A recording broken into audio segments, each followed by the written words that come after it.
Hi everyone. இன்றைக்கி நம்ம பார்க்க போகிறது 3 வெஜிடபிள்ஸ் வெரைட்டி. இப்போ என்னென்னா, நம்ம ஒரு விசேஷ நாள் வந்து நம்ம அன்றைக்கி வந்து நிறைய வறுவல் பொரியல் எல்லாமே செய்வோம். காலையில் பண்ணுவோம், அதை பூஜை பண்ணிவிட்டு நம்ம சாப்பிட்றதுக்குள்ளே ஆறிடும். ஸோ நம்ம அந்த மாதிரி இல்லாமல் நம்ம இந்த மாதிரி ஒரு லீவு நாளில் கிடைக்கிது, நம்ம இன்றைக்கி வெஜிடேரியன் ஃபுல் மீல்ஸ் மாதிரி செய்யலாம் அப்படின்னு தோணுச்சுன்னா, நீங்கள் ஒரு ஹாஃப் அன் ஹவரில் இந்த வெஜிடபிள்ஸ் மூணுமே பண்ணிடலாம். பட் வெஜிடபிள்ஸ் மட்டும் கொஞ்சம் முன்னாடியே கட் பண்ணி வச்சுக்கலாம், சில அவியல் அந்த மாதிரி ஐட்டமுக்கு மட்டும். மற்றபடி கத்திரிக்காய், முருங்கைக்காய், மாங்காய் இது எல்லாமே குயிக்காக நீங்கள் கட் பண்ணிடலாம். ஃபஸ்ட்டு நான் உங்களுக்கு சொல்லித்தர போகிறது கத்திரிக்காயும் முருங்கைக்காய் உருளைக்கிழங்கு பொரியல். நான் எல்லாமே கட் பண்ணி வச்சுருக்கேன், பார்த்துக்கோங்க. ஒரு தக்காளி எடுத்துருக்கேன், ஜிஞ்சர் கார்லிக் பேஸ்ட், வெங்காயம் ஒன்று கட் பண்ணி வச்சுருக்கேன், கருவேப்பிலை கொஞ்சம் எடுத்து வச்சுருக்கேன், பார்த்துக்கோங்க. அது எல்லாமே நோட் பண்ணிக்கோங்க. நீங்கள் கூட குறைய அளவு நீங்களே இது பார்த்துக்கலாம். ஃபஸ்ட்டு எண்ணெய் ஊற்றிடுங்க, கடாயில் எண்ணெய் ஊற்றிக்கோங்க. நான் வந்து வடகம் போட்டு தாளிப்பேன். உங்களுக்கு வடகம் ஸ்மெல் பிடிக்கல அப்படின்னா நீங்கள் கடுகு பத்த உளுந்து நீங்கள் போட்டுக்கலாம். ஃபஸ்ட்டு எண்ணெய் நல்லா காஞ்ச உடனே கொஞ்சம் இதுக்கு எண்ணெய் மீடியமாக ஊற்றிக்கலாம். உங்களுக்கு வேணால் நிறைய கூட ஊற்றிக்கோங்க. நான் இப்போ கொஞ்சம் ஊற்றிருக்கேன். அதுக்கப்புறமா கொஞ்சம் அது கொதிக்கும் போது கொஞ்சம் நான் எண்ணெய் ஆட் பண்ணேன், அப்புறம் இறக்கிறதுக்கு முன்னாடி. அது நான் உங்களுக்கு சொல்கிறேன். நான் வந்து வடகம் போட்டுட்டேன். வடகம் போட்டுட்டு அது நல்லா கொஞ்சம் வெடித்து வந்த உடனே கருவேப்பிலை போட்டுக்கோங்க. நல்லா வறுத்து விட்டுக்கோங்க. கருவேப்பிலை நல்லா பொரிஞ்சதுக்கப்புறமா இந்த மாதிரி சைட் டிஷ் சூடாக நம்ம ஒரு சண்டே வெஜிடேரியன் டே வரும்போதுலாம் கூட நம்ம இந்த மாதிரி செய்யலாம், நல்லாயிருக்கும். ஆனியன்ஸ் போட்டுக்கோங்க. ஏன்னா நமக்கு வந்து ஒரே ஒரு காய்கறி நம்ம சாப்பிட்டோம்னா போர் அடிக்கும். சண்டே டைம் ஆச்சே, சரி நம்ம வெரைட்டியாக பண்ணலான்னு உங்களுக்கு தோணுச்சுன்னா இந்த மாதிரி ஒரு வறுவல், ஒரு அவியல், ஒரு பச்சடி அந்த மாதிரி கோர்ஸ் எடுத்துக்கோங்க. ஒரு சாம்பாரோ இல்லை காரக்குழம்பு கூட வச்சுக்கலாம். இது ரெண்டுமே மேட்ச் ஆகும் இந்த சைட் டிஷ்க்கெல்லாம். இல்லை தனித்தனியாக கூட நீங்கள் இதை செய்து ட்ரை பண்ணலாம். இப்போ பாருங்கள், வெங்காயம் கொஞ்சம் வதங்கிடுச்சு. நான் உருளைக்கிழங்கு போட்டுட்டேன். இப்போ முருங்கைக்காய், நான் ஒரு முருங்கைக்காய் ஒரு உருளைக்கிழங்கு தான் போட்டேன். கத்திரிக்காய் மட்டும் ஒரு 4 பீஸ் போட்டேன், அவ்வளோதான். இதை நல்லா வதக்கிக்கோங்க. அதே மாதிரி சில பேர் வந்து இதுக்கு பூண்டு உரிச்சு போடுவாங்க. நான் உரிச்சு போடலை, ஜிஞ்சர் கார்லிக் பேஸ்ட் போட்டிருக்கேன். இன்னும் கொஞ்சம் ஃப்ரை மாதிரி இருக்கும். இது ஒரு டேஸ்ட்டு, அந்த ஃப்ளேவர்ஸ் பார்த்திங்கன்னா ஜிஞ்சர் கார்லிக் பேஸ்ட் போடும்போது கொஞ்சம் நல்ல ஒரு வறுவல் மாதிரி இருக்கும். இதில் வந்து இது மஞ்சத்தூள் போட்டிருக்கேன். சாரி, மஞ்சத்தூள் இல்லை, தக்காளி போட்டேன். கொஞ்சம் வெங்காயம் வதங்கின உடனே தக்காளியும் போட்டேன். ஒரு தக்காளி தான் போட்டேன், ஒரு வெங்காயம் ஒரு தக்காளி போட்டேன். இப்போ மஞ்சத்தூள், உப்புத்தூள், கல் உப்பு தான் போட்டிருக்கேன். நல்லா வதக்கி விட்டுடுங்க. இதெல்லாமே ஈஸியாக வதங்கிட்டு நல்லா வெந்துடும், டக்குன்னு வேகிற மாதிரி ஐட்டம் தான். முருங்கைக்காய் மட்டும் கொஞ்சம் வேகலைன்னா செக் பண்ணிவிட்டு நம்ம அப்புறம் ஃபைனலாக அது நம்ம சொல்கிறோம் உங்களுக்கு. இப்போ கத்திரிக்காய் ஒரு 4 குட்டி குட்டி கத்திரிக்காய். இந்த நீல கலர் கத்திரிக்காய் தான் நான் பண்ணுவேன். இது எனக்கு ரொம்ப பிடிக்கும். இது வந்து நல்லாயிருக்கும். நீங்கள் என்ன மாதிரி கத்திரிக்காய் வேணாலும் நீங்கள் யூஸ் பண்ணிக்கோங்க. பெரிய கத்திரிக்காய்னா ஒரு 2-3 போட்டாலே போதும். சின்ன சின்னதாக இருக்கனால ஒரு 4-5 போட்டிருப்பேன் நான், அவ்வளோதான். இதுவுமே நல்லா வதங்கினதுக்கப்புறமா கொஞ்சம் நல்லா வதக்கி விடுங்க. ஜிஞ்சர் கார்லிக் பேஸ்ட்டும் போடணும்.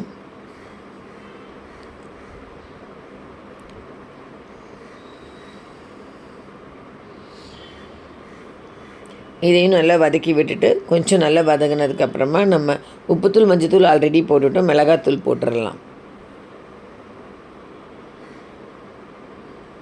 நான் வீடியோ உங்களுக்கு அப்படி எடுக்கணுமே, ஃபுல்லாக எடுக்கணுமேங்கிறதுக்காக ரொம்ப நேரமாக காமிச்சிட்ருக்கேன். ஸோ நீங்கள் அதை ஸ்கிப் பண்ணாமல் பாருங்கள். இது ஒரு சைட் பை சைடு, இது பக்கத்துலேயே நீங்கள் இந்த மாங்காய் பச்சடியோ அதுவுமே பண்ணிடலாம் ஒரு கேஸில் இது பண்ணும்போதே. அதே மாதிரி அவியல் நீங்கள் டக்குன்னு அது ஒரு சைடும் வதக்கிக்கலாம். 3மே நம்ம அட் டைமில் பண்ணிக்கலாம், 3 பர்னர் இருந்துச்சுன்னா. இப்போ நான் மிளகாத்தூள் போட்டுட்டேன். அதுக்கப்புறமா வந்துட்டு இது தண்ணி கொஞ்சம் தெளிச்சிட்டு கொஞ்சம் ஒரு 1/2 கிளாஸ் ஊற்றிருக்கேன்னு நினைக்கிறேன், ஒரு 3/4 கிளாஸ் ஊற்றிருப்பேன். க்ளோஸ் பண்ணிட்டேன்னா முருங்கைக்காய் நல்லா வேகணும். கத்திரிக்காய் சட்டுன்னு வெந்துடும், இருந்தாலும் முருங்கைக்காக கொஞ்சம் எக்ஸ்ட்ரா ஊற்றுனா மூடி வச்சுருங்க. கொஞ்சம் வேகட்டும். பாருங்கள், தண்ணி இன்னும் கொஞ்சம் இருக்குது. ஆனால் காய் இன்னும் வெந்துட்டுருக்கோம். இப்போவே வெந்துட்டுருக்கோம் ஓரளவு. கத்திரிக்காய் எல்லாமே, உருளைக்கிழங்கெல்லாம் வெந்திருக்கும். முருங்கைக்காய் மட்டும் நம்ம செக் பண்ணிவிட்டு நம்ம கொஞ்சம் நேரம் க்ளோஸ் பண்ணிக்கலாம். இப்போ ஓரளவு எல்லாமே வெந்துட்டுருக்கோம். பாருங்கள், நல்லா சேர்ந்து வந்துடுச்சு. ஸோ எல்லா காயுமே வெந்துடுச்சு இப்போ நல்லா. இன்னும் கூட கொஞ்சம் நம்ம இது மாதிரி சாதத்துக்கு போட்டுக்கிறதுக்கு வேணும்னா நம்ம இந்த மாதிரி கொஞ்சம் செமி சாலிடாக எடுத்துக்கலாம். தோசைக்கெலாம் கூட இது நல்லாயிருக்கும். கொத்தமல்லி போட்டுட்டு நான் வந்து கொஞ்சம் இது மாதிரி தான். நான் வந்து இது ஆக்சுவலாக தயிர் சாதத்துக்கு பண்ணேன் இந்த பொரியல். நல்லாயிருக்கும் தயிர் சாதம். வேணால் கொஞ்சம் பெப்பர் கூட போடலாம், இறக்கும் போது இல்லை கொஞ்சம் பெப்பர் போட்டு இறக்கலாம். பட் நான் போடலை. இன்னும் கூட கொஞ்சம் திக்கானோம்னே இறக்கிட்டிங்கன்னா கொஞ்சம் உங்களுக்கு சாப்பாட்டுக்கு தொட்டுக்கிறதுக்கு நல்லாயிருக்கும். பட் தோசை, இட்லி அதை மாதிரினா கொஞ்சம் அப்படி கொஞ்சம் செமி சாலிடாக எடுத்துக்கலாம். இப்போ பாருங்கள் கரெக்டாக இருக்கும். கொத்தமல்லியும் போட்டு இறக்கியாச்சு. இது இப்போ கரெக்டாக இருக்கும் பாருங்கள். இந்த அளவு இருந்தால் நமக்கு சரியாக இருக்கும் ரைஸ்க்குன்னும் போது. இது எல்லாத்துக்குமே மேட்ச் ஆகும். பட் நான் அன்றைக்கி வந்து தயிர் சாதத்துக்காக தான் நான் பண்ணேன். ரொம்ப நல்லா இருந்துச்சு தயிர் சாதத்துக்கு. தாளித்த தயிர் சாதத்துக்கும் இந்த கத்திரிக்காய், முருங்கைக்காய், உருளைக்கிழங்கு பொரியல் ரொம்ப நல்லா இருந்தது. நெக்ஸ்ட்டு நம்ம பார்க்க போகிறது வந்து மாங்காய் பச்சடி.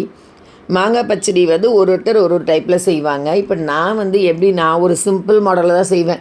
ஆக்சுவலாக பார்த்திங்கன்னா எனக்கு எதுவுமே டக்குன்னு முடிகிற மாதிரி தான். காலையில் நம்ம ஸ்கூலுக்கு வேலைக்கு போகிறவங்களுக்கு ரொம்ப ஈஸியாக எப்படி முடியுமோ, இல்லை இப்போது குழந்தைங்களுக்கு சாப்பாடு கட்டுறதுக்கு கூட நம்ம காலையில் எவ்வளோ சீக்கிரம் பண்ண முடியுமோ அந்த மாதிரி ஐட்டம் தான் நான் பண்ணுவேனே குயிக்காக.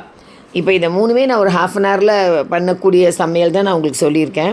இப்போ நெக்ஸ்ட்டு மாங்காய் பச்சடி. நான் சொல்கிறது ரொம்ப சிம்பிளான மாங்காய் பச்சடி. இது பாருங்கள், மாங்காய் நான் 2 கப் கட் பண்ணியிருக்கேன். தோல் சீவிட்டு சின்ன சின்ன பீசஸாக போட்டு கட் பண்ணி துண்டு துண்டாக இல்லை அப்படி செதிலாக சீவி அந்த மாதிரி 2 கப் வச்சுருக்கேன். 2 பச்சை மிளகாய், கொஞ்சம் மஞ்சத்தூள், கொஞ்சோண்டு மிளகாத்தூள் வச்சுருக்கேன். 1 கப்பு வெல்லம் வச்சுருக்கேன்.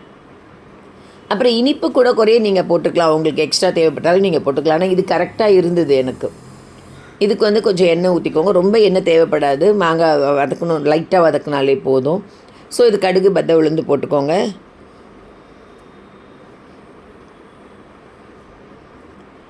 கடுகு, பத்தை, உளுந்து போட்டுட்டு நல்லா வெடித்ததுக்கப்புறமா கருவேப்பிலை போட்டுக்கோங்க.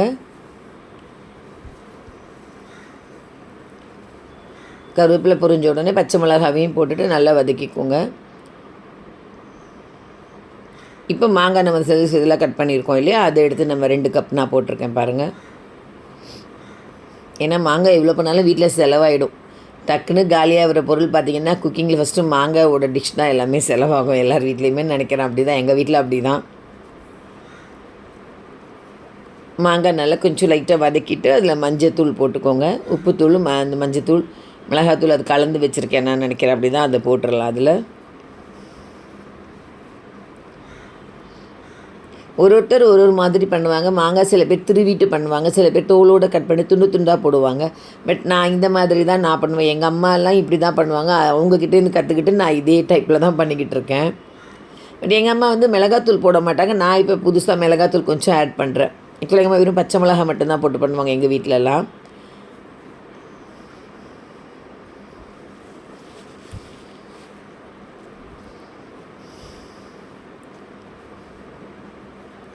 கொஞ்சம் நல்லா வதங்கட்டும். இதுவே உங்களுக்கு நல்லாவே வதங்கிடும். மாங்காய் சட்டுன்னு வெந்துடும். நல்லா வதக்கி விடும்போதே வெந்துடும். எல்லா நாளும் இப்போ வர்றதெல்லாம் உங்களுக்கு தமிழ் வருஷ பிறப்பெல்லாம் வருது. தமிழ் நியூ இயர் வருது, உகாதி வருது. அதுக்கெல்லாம் மாங்காய் பச்சடி பண்ணுவாங்க. நீங்கள் ட்ரை பண்ணுங்கள். இது எனக்கு எங்கள் வீட்டில் இது எல்லாமே தமிழ் வருஷ பிறப்பு பண்ணும்போது இந்த மாங்காய் பச்சடி பண்ணுவாங்க.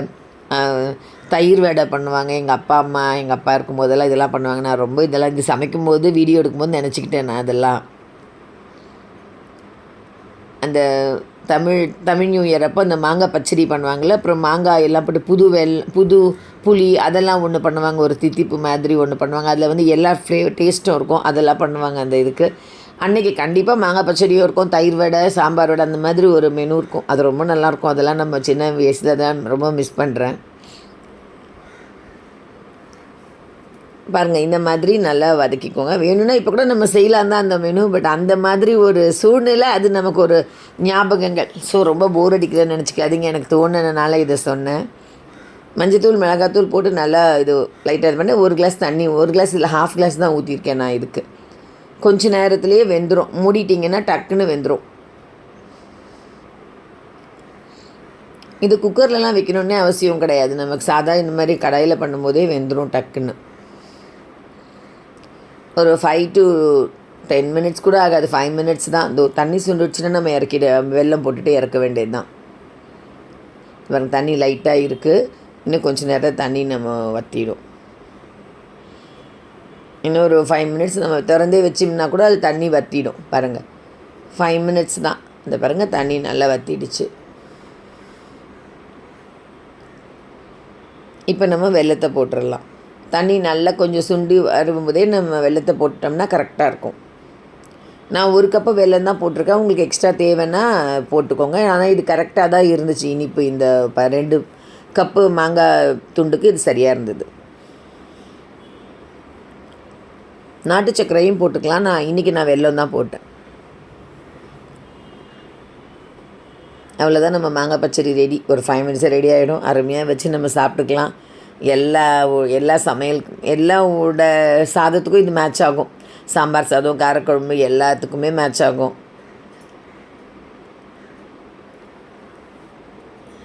அவ்வளோதான், சேர்ந்தாப்பில் வந்துடுச்சுன்னா நம்ம இறக்கிடலாம். வெல்லம் உருகிட்டு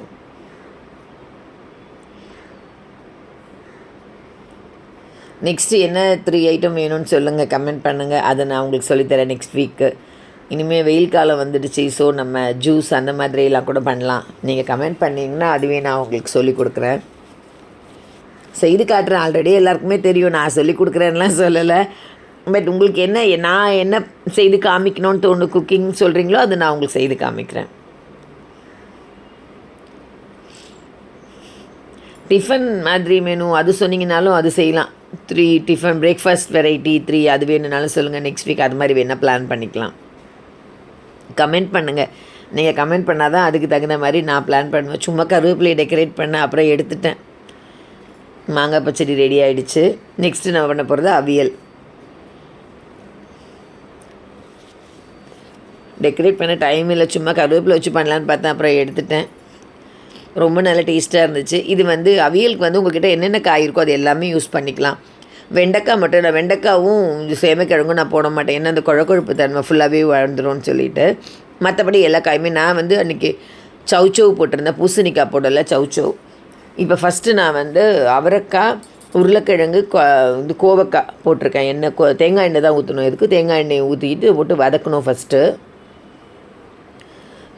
வேக கஷ்டமாக இருக்க பொருளை மட்டும் ஃபஸ்ட்டு போட்டு நல்லா வதக்கிக்கோங்க. அவியலுமே அதே மாதிரி தான், நிறைய பேர் நிறைய விதமாக பண்ணுவாங்க. அப்போ நான் ஃபஸ்ட்டு கோவக்காய் அப்புறம் அவரைக்காவும் உருளைக்கிழங்கு மட்டும் போட்டிருக்கேன். இப்போ கோவக்காய்.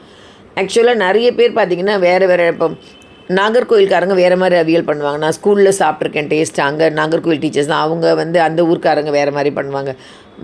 ஒரு சவுத் சைடில் ஒரு மாதிரி அந்த மாதிரி இருக்கும். இப்போ நான் இந்த மாதிரி தான் பண்ணுவேன். உங்களோடது எந்த மாதிரிங்கிறது நீங்கள் எனக்கு சொல்லுங்கள் கமெண்ட்டில். இது ரொம்ப சிம்பிளாக இருக்கும் இந்த அவியல்.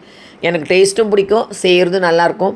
எங்களோட ஃப்ரெண்ட்ஸ்க்கும் பிடிக்கும். ஸ்கூலில் என்னோடய கொலீக்ஸ்க்கு எல்லாருக்குமே இந்த அவியல் ரொம்ப பிடிக்கும். பச்சை மிளகாய் நான் ஒரு 4 போட்டிருக்கேன். ஏன்னா நமக்கு தயிர் ஊற்றுறோம், தேங்காய் போடுறோம், எல்லாமே இந்த காய்கறிக்கு வேறு எந்த விதமான காரமும் போடலைங்கிறனால நான் 4 போட்டிருக்கேன். அப்படி நீங்கள் காரம் கூட குறைய போட்டுக்கோங்க. ஆனால் இது கரெக்டாக தான் இருந்துச்சு. இந்த மிளகா அவ்வளோ காரம் இல்லை, பார்க்க பெருசாக இருந்தால் கூட அவ்வளோவா காரம் இல்லை. நல்லா வதக்கி விட்டுடுங்க. வதக்கிறதுலேயே கொஞ்சம் கொஞ்சமாக வெந்துடும். அப்புறம் கேரட்டை போட்டிருக்கேன். எது அடுத்தடுத்து ஒரு காய்ங்க. இப்போ நான் சவுச்சவு போட்டுடுறேன்.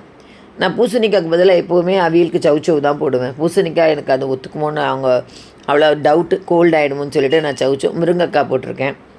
கத்திரிக்காய் கூட போடலாம். கத்திரிக்காய் எல்லா காயுமே போடலாம். உருளைக்கிழங்கு நான் போட்டிருக்கேன். கருணக்கிழங்கு கூட போடலாம், நல்லாயிருக்கும். இப்போ கேரளாவில் பார்த்திங்கன்னா ரொம்ப டிஃப்ரெண்ட்டாக இருக்கும். நாங்கள் கேரளா ட்ரிப் இருந்தப்போ எல்லா ஹோட்டல்லையுமே அவியல் இருக்கும். அதே மாதிரி ஹவுஸ் போட்டில் அவங்களும் சமைச்சு கொடுத்துருந்தாங்க அந்த அவியல். அது எல்லாமே ஒரே மாதிரி டேஸ்ட். அவங்களோடது டிஃப்ரெண்ட். அவங்க பீட்ரூட் கூட போடுவாங்க அவியலில். கேரளா அவங்களோட ஸ்டைல். அதே மாதிரி நான் ரொம்ப நல்லாயிருக்கும். அவங்க ரொம்ப வேக வைக்க மாட்டாங்க. காய் பார்த்திங்கன்னா கொஞ்சம் நெத்தாக இருக்கும். பட் நான் நல்லா வேக வச்சு தான் எடுப்பேன். நான் குக்கரில் ஒரு சவுண்டு விட்டுட்டு தான் நான் செய்தேன். உங்களுக்கு அந்த மாதிரி வேண்டாம்னா நீங்கள் வதக்கிக்கிட்டே பண்ணிடலாம். கடாயிலே போட்டு வதக்கிட்டு நீங்கள் அப்படியே நல்லா கொஞ்சம் ஒரு 75% குக் 80% குக் பண்ணிவிட்டு ஒன்று அவியல் பண்ணலாம். நான் இந்த மாதிரி பண்ணுறது சைட் டிஷ் நம்ம இதுக்கெலாம் கூட சப்பாத்திக்கெலாம் கூட தொட்டுக்கலாம். பட் ரொம்ப கட்டியாக ட்ரையாக பண்ணிட்டோம்னா நம்ம ரைஸ்க்கு மட்டும் தான் தொட்டுக்க முடியும். சில பேர் அவியல்னால் ரொம்ப கஷ்டம்னு நினைப்பீங்க. ஆக்சுவலாக பார்த்திங்கன்னா அவியல் தான் ரொம்ப ஈஸி குக்கிங்கில். வெஜிடபிள்ஸ் செய்கிறதுலே பார்த்திங்கன்னா அவியல் தான் ரொம்ப ஈஸி. கட் பண்ணுறது தான் கஷ்டம். நம்ம நைட்டே கட் பண்ணி பாக்ஸில் போட்டு வச்சிட்டோன்னு வச்சுக்கோங்க, காலையில் நம்ம ஒரு 10 மினிட்ஸ்லேயே பண்ணிடலாம். இதை பாருங்கள், தண்ணி நான் ஒரு 1/2 கிளாஸ் ஊற்றியிருக்கேன். அவ்வளோதான், அதுவே போதும். ஏன்னா நீர் காயெல்லாம் இருக்கு இல்லையா, அதனால் தண்ணி விடும் காய்கறியிலே. நான் எதுவுமே தாளிக்கலாம் இல்லை. ஃபஸ்ட்டு நான் தேங்காய் எண்ணெய் ஊற்றி காய் தான் வதக்கியிருக்கேன். நான் எப்போ தாளிக்கணும்னு சொல்கிறேன். அதே மாதிரி சீரகம் முக்கியம். நம்ம அவியல்னாலே சீரகம், தேங்காய் எண்ணெய் அதுதான் ரொம்ப மஸ்ட்டு. அது எப்போன்னு நான் சொல்கிறேன். சவுண்டு ஒரே ஒரு சவுண்டு தான் விட்டேன். நீங்களும் ரொம்ப விட்டிங்கன்னா காய் ரொம்ப குழஞ்சிரும். ஸோ ஒரே ஒரு சவுண்டு தான். ஒரே ஒரு விசில் விட்டாலே போதும். ஒரு விசில் விட்டணும் காய் பாருங்கள், அவ்வளோதான். ஏன்னா எனக்கு வந்து காய் நல்ல குழைவாக தான் இருக்கணும் காய்கறி. எனக்குமே எங்கள் வீட்டில் இருக்க எல்லாருக்குமே அப்படி தான் பிடிக்கும். இப்போ தேங்காயில் சீரகம் போட்டு நான் அரைச்சி வச்சுருக்கேன். தேங்காயும் சீரகம் சில பேர் வந்து தேங்காயும் சீரகமுமே ரொம்ப மைய அரைக்காமல் கொஞ்சம் இதுவாக அரைப்பாங்க. கொஞ்சம் கொரப்பாக அரைப்பாங்க. பட் நான் வந்து கொஞ்சம் நல்லாவே தான் அரைச்சேன். கொரப்பாகவும் அரைக்கலாம், அது அவங்கவுங்களோட விருப்பம் தான். அதே மாதிரி நிறைய தேங்காய் போடுவாங்க. நான் வந்து கொஞ்சம் தேங்காய் தான் ஆட் பண்ணேன். தேங்காய் நல்லா ஊற்றிட்டு கொதிச்சதுக்கப்புறமா தயிர் ஊற்றிட்டு ஆஃப் பண்ணிவிடுங்க. இப்போ நான் ஆஃப் பண்ணிவிடுவேன். அந்த பபிள்ஸ் வர்றது வந்து அதோட ஹீட் இருக்கனால தான் இப்போ நின்றுடுச்சு பாருங்கள். நான் ஆஃப் பண்ணிட்டேன். இப்போ நம்ம தாளிக்கிறது எப்போன்னா இப்போ வந்து என்ன பண்ணணும், தேங்காய் எண்ணெய் நல்லா கொதிக்க வச்சுட்டு அதில் சீரகம் போட்டுட்டு கருவேப்பிலை போட்டு தாளித்து கொட்டிடணும். அவ்வளோதான், நம்மளோட அவியல் ரெடிங்க. சூப்பராக இருக்கும் அவியல். ட்ரை பண்ணி பாருங்கள். நீங்கள் வேறு விதமாக செய்தால் கூட எனக்காக இந்த ஒரு தடவை ட்ரை பண்ணி பாருங்கள். உங்களுக்கு கண்டிப்பாக பிடிக்கும்னு நினைக்கிறேன். நீங்கள் நியூ சப்ஸ்கிரைபராக இருந்தால் சப்ஸ்கிரைப் பண்ணிக்கோங்க. ஓல்டு சப்ஸ்கிரைபராக இருந்தால் அவங்களுக்கு லைக் பண்ணிவிட்டு கமெண்ட் பண்ணுங்கள். உங்கள் ஃப்ரெண்ட்ஸ்க்கெலாம் சொல்லுங்கள் உங்களுக்கு இதெல்லாம் பிடிச்சிருக்கோன்னு நினைக்கிறேன். தேங்க்யூ.